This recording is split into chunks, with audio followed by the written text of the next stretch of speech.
ప్రతి విశ్వాసికి సేవకుడితో సహా పరిశుద్ధత వెరీ ఇంపార్టెంట్.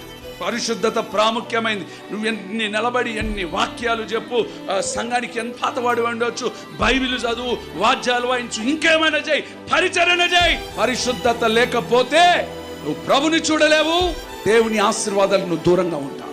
ఆయన పరిశుద్ధుడు కనుక నువ్వు పరిశుద్ధుడవై ఉండాలి. ఆయన పరిశుద్ధుడు, ఆయనలో ఏ లోపము, ఏ మచ్చ, ఏ డగు లేదో ఆ సమానత్వానికి వచ్చేయాలండి. మనం ఓడిపోయిన స్థలంలో గెలుపు దేవుడు నీకు అనుగ్రహించబోతున్నాడు. ఎందుకు ఓడిపోతున్నా? ఓడిపోవడం గల కారణాలు ఏంటిది? నీ హృదయము మంచిగా లేదో. దేవునితో నువ్వు కనెక్ట్ అయి ఉండు. ఆరోగ్యంలో గెలవబోతున్నావు, ఆశీర్వాదంలో గెలవబోతున్నావు, సంతోషంలో గెలవబోతున్నావు, అన్ని విషయాల్లో గెలవబోతున్నావు, ఐశ్వర్య విషయంలో గెలవబోతున్నావు, కృపవల్లిన విషయంలో గెలవబోతున్నావు, పరిశుద్ధత విషయంలో కొట్టు గెలవబోతున్నావు. ధైర్యంగా చెప్తున్నాను మాటలు.